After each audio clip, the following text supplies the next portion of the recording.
got a decent show for you from about the late 2000s. I went out to New Mexico and filmed Johnny Thorpe doing some western coyote and fox trapping. Actually flew in Arizona, Phoenix. The Super Bowl was going on at that time, so it was pretty busy. Had a little trouble finding a rental car, but finally got one and got out there and was able to film him for about 4 or 5 days. And you're going to see that footage in this show. Just an awesome experience to be out there in the West with him, using, you know, the techniques that he used that are a little different than he used here in the East, but ultimately these techniques are going to work for you anywhere, and being able to bring you this footage from there in the late 2000s is an honor of mine, and it's awesome to be able to relive those memories that I have with Johnny. So I hope you enjoy this show, and let's head to New Mexico right now. We're going to be filming this Bobcat and Gray Fox video in southwestern New Mexico. In fact, we're only going to be just a few miles from the Mexican border. And I'm making this video in connection that's going to be filmed by a North American trapper on Probst, and was done my other videos. And you're going to find that we treat cat trapping a lot different in the Southwest than we trap it do back in the Northeast. This is a gray fox and cat trapping video, and we could have broken it up into 2 videos and charged you twice as much money, but I don't think there's any use of doing that. The methods we're showing you here will take the majority of most of your bobcats or your gray foxes, and there's no difference between the two. Is not that much difference between the two, because as far as I'm concerned, the gray fox is damn near like all his habits and his habitat. All the methods used to take him is the same as trapping cats. They're one and the same. Gray fox is a cat as far as I'm concerned. So I make a lot of sets in cat and gray fox sets, both places like this where you got a flat rock that goes up the side of the wash. You can't find any brush or anything to tie to. And I use a lot of these sets. I'm going to show you how I put them in. They're a simple, fast set to make. And if you want, you can use bait with them, make them dog proof. You never have to worry about catching a dog. If you're going to use them in these places, you haven't got anything to tie to. And this is where I use the tie plates, railroad tie plates. The bigger the better. A good wolf grapple. Now I haven't got enough chain on that as much as I should. I'm putting these sets in. I like to have at least 8 foot of chain, so bear with me. I don't have a trap with 8 foot of chain on it, so you got to bear with me a little bit. These rocks, a lot of them are just naturally here. These just happen to be. I had a set here before one time. These plates. Now the secret of a railroad plate: don't wire it out on the end like everybody would want. And probably should have a little heavier tie wire, but this will hold fine. Wire them right up close to your trap. And the secret of using a railroad plate is wire it right up here close. Then a cat or a fox is stepping on it all the time. Once you caught him, he's stepping, he's trying to pull his own weight. Usually he don't go too far. If you have it out on the end of that chain, I'll guarantee you a big cat can take it a long ways, like a coyote. We don't want that. I'll tie that in there. Take a place out here for my plate. Right, first I should tie. Tuck her in there. Wind my extra chain up. Anyway, put a little sand over the top up. Plate goes in here like this. Don't worry about fox smelling if they aren't. We put a little fox here and on it afterwards in case the coyote comes by, we'll get him too. And you see how close I got that plate? That plate. Then he's standing on it all the time, he's pulling his own weight.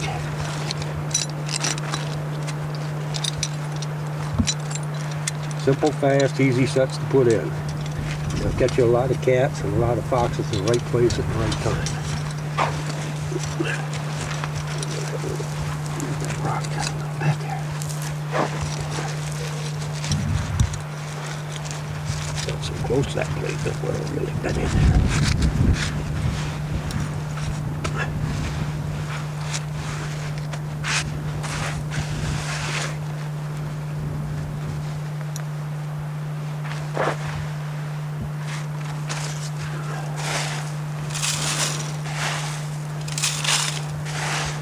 sets going quick and fast, easy to make. Doesn't take a rocket scientist to make them.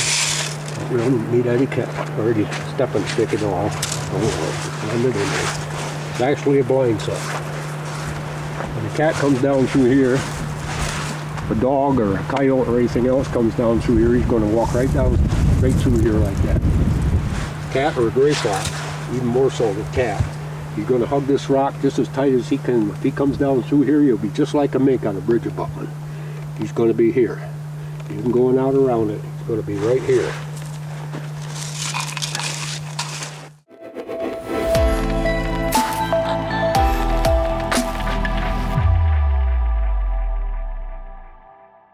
Okay, now we're up on the top of the Continental Divide here in the Gila Mountains. And these rocks right ahead of us, these big rims of rocks you see right here, is a cat factory, what I call a cat factory. And a cat factory to me is up in the high rocks where you got a lot of brush and a lot of cottontail rabbits, where you find the female cats where they den up in these areas. Those are the cat factories. And fortunately, there's not too many of them that have access to where the trappers can really knock the devil out of those female cats. But we're here along towards the end of January, and these are the time that the toms are long rangers. They go for, oh, God knows how many miles. They make a loop. Sometimes a bobcat male will be back around the loop for a month or 6 weeks. I believe a lot of these females in these factories, I think some of them live and die and have their kittens and everything in 1 or 2 square miles. And a female cat's a homebody. She isn't into much moving like toms. Toms keep moving around all the time. Those females are locked right into these factories pretty much, as long as they got plenty of cottontail rabbits and plenty of cover. So these are the places we want to trap at this time of year in January, because the breeding season's beginning to start, and those toms come back into these factories looking for these females.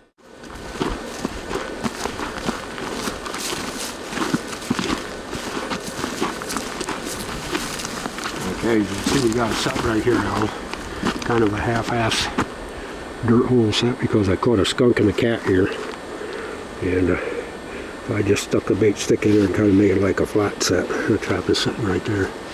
And I got it tied off to this old scrub mesquite. Because I have that glycerin where the fox lands will last for weeks at a set, where it wouldn't if it was just a plain lure.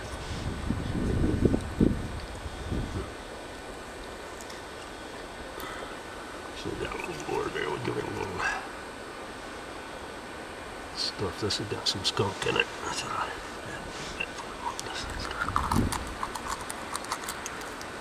You'd be better off to carry all your lures in 1 ounce bottles and carry them in your pocket.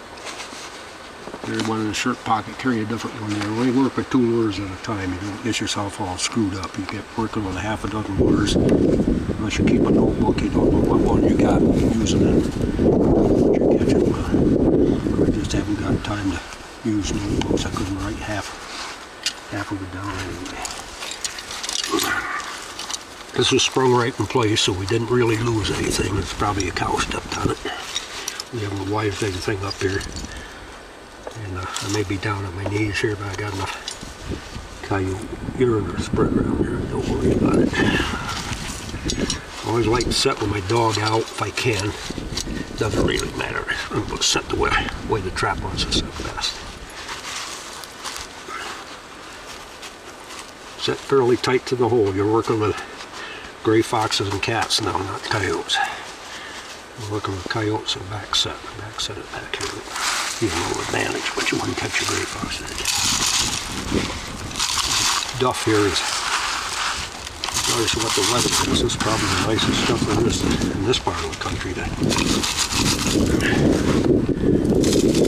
The biggest thing you got to worry about up here is the wind is so damn strong on the tops of these razorbacks or ridges.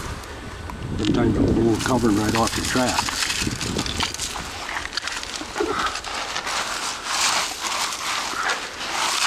That's it. Well, you notice up in there I got a ragged hung there, so but I really don't have to worry about coaxing an animal here with a a carcass or a ragged or a flag or anything else, because they're right on his travel line. This ridge of rocks right here. Everything's going to travel on this ridge of rocks. This is the height of the land.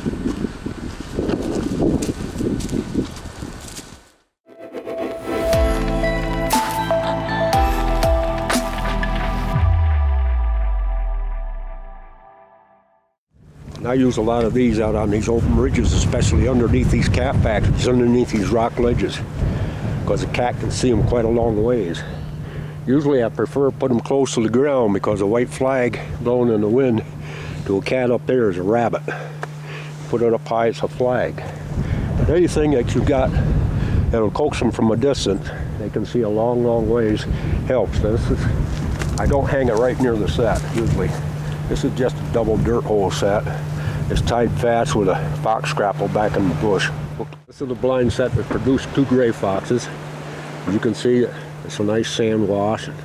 We got a set cleverly concealed right in there. This one we happen to have anchored to the tree, tied off to that big tree.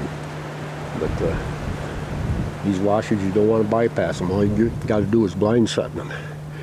And I learned how to blind set cats really well in the Mojave Desert in California. And I trapped in Mojave for about 6 years.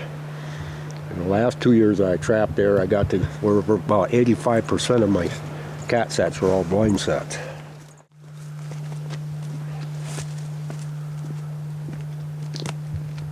Contrary to what anybody tell you, bobcats do not cover their droppings. They always dig a little dish out like that out of the sand. Usually you always find them on the sand.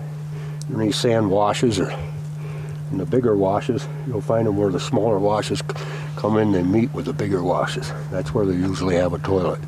There, if they're in cold country where you get some snow, they'll be up underneath rock ledges where they can find dry dirt. You'll always find them exposed like that. The only time a cat uses a scratch up is when he urinates. He uses it for a call station, and then he'll scratch up over the top of them. Bobcats do not cover their dropping. Cow went through here. Messed it all up. Damn cow messed me up. Popped the trap right out of it. Alright, we missed the cat there because that cat left that toilet. He went through here after this cow did. And fortunately, this is something you have to put up with.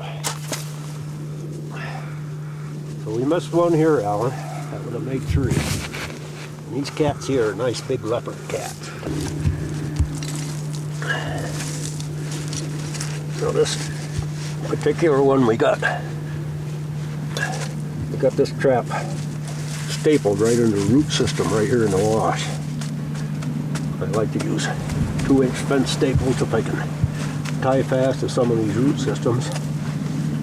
And you can never tell just what you got to work with, so you always want to carry some heavy wire with you, or some fence staples in your pocket, some box drags or something, because 2 of these blind sets are alike.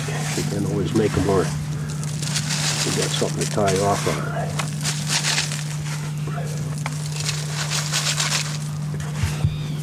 Fortunately, this country isn't cold enough where we have to worry about freeze up very often. Of course, it rained a little bit in the last couple of nights, made the sand a little bit wet, so might have a tendency to freeze up on us here for a night or so. Dries out. We gotta live with that. That damn cow came through it. A lot of guys will make sets. They'll take that and they'll put a stick here about 2 inches up in the air, and another one on this side 2 inches up. You don't need all that. I like to make it very, very subtle. I put usually maybe one on this side, kind of on an angle like that, another one there, just like that. That's all you need. Once in a while one will step over you. And don't be like a lot of amateur cat trappers. They don't want to catch coyotes, so they'll leave the pan exposed so the coyote will step over it. Well, I'll guarantee you, if anything's going to step over an exposed trap pan, it's going to be a cat. Mountain Man Bait. Our North American Trapper Mountain Man recipe includes ground Angus, fresh ground prairie dog, rendered prairie dog, and ground poultry in 4 equal parts, making up the majority of this predator bait. We add some other attractive and savory ingredients in this proven recipe, which includes beaver castor, tinctured beaver juice, liquid smoke, and other essentials. This top-grade canine incentive works great for coyote, fox, bobcat, and more. Proven products equals proven conservation. See all of our great wildlife control solutions at NorthAmericanTrapper.com today.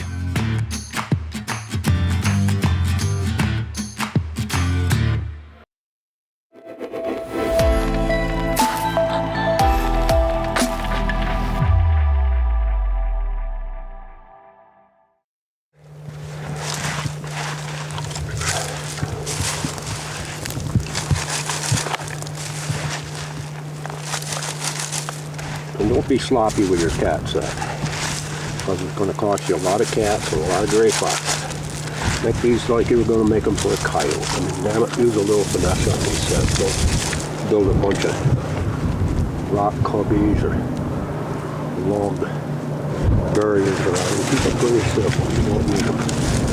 You put that cat in there, step anywhere you want. When I'm trapping cats and gray foxes, I like set close to my lure bait source, right on the edge of it. A cat or fox works. Gray fox works real close. A red fox or a coyote, he stands back while he works it. But not a cat or a gray. Set tight. You won't have any problems with figuring out where the hell they're supposed to step if you just set tight. Out here.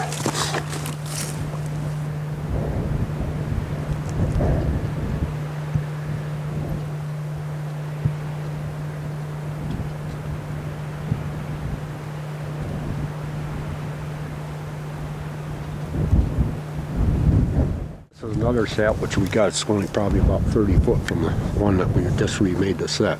See, I got a ragged up there. That'll coax a cat down from here. What I like to do with these raggeds, I like to put a smear, a good call or something that's heavy with skunk, and give us a smear up on that flag. That lets it wave around here and you smell a long ways. Now a lot of these I'll just use a couple a coyote carcass, any kind of cat carcass, fox carcass, or coyote carcass up here on this razorback as a call station, coax them down out of this high country. But this, most of my sets like this, I'll make up next to this old scrub oak, this brush, this dry brush. They have a natural attraction for a cat or a gray fox. And they usually start out as a dirt hole set. Then after I make a kill, I kind of work them into a flat set. This originally started as a dirt hole set, and after I caught the first cat, I just made a flat set out of it. My lure's coaxed right in back there. You don't have to take them in and fence them and force them. If you got a good lure, he's going to work it around and around and around. That's already produced a nice leopard cat right there. Spinners are the latest craze for catching cats. I don't know, I've been using a few of them and I haven't had any luck with them, but probably all right. They're supposed to reflect the moonlight. I've seen trappers use just about everything from tinsel to tin foil and cloths and everything else. See, it rained up here the other night, kind of exposed that trap pan cover. That's probably what happened on the other one.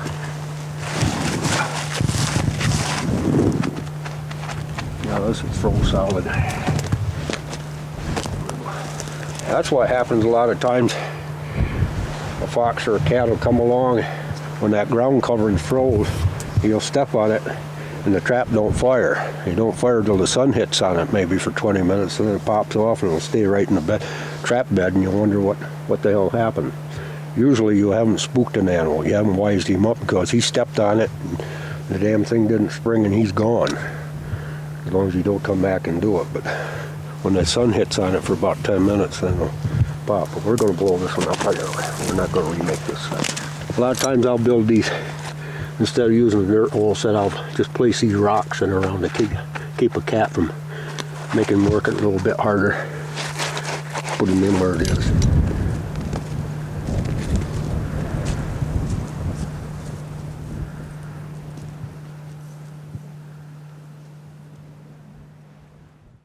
That's the end of the show today. I hope you enjoyed it.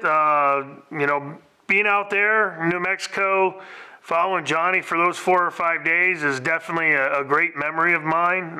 Filmed that in the late 2000s, as I said at the beginning, but just an awesome experience, and they did really well when he was out there. He was there for about a month. I know him and his trapping partner, they caught, I think, over 100 coyotes, 30 or 40 bobcats, a bunch of gray fox. So they had a really good time, and as you can see, the methods and techniques that he's using aren't much different than anything that you're going to use anywhere across the country, and you can be successful doing that as well. If you need any products, make sure you go to NorthAmericanTrapper.com.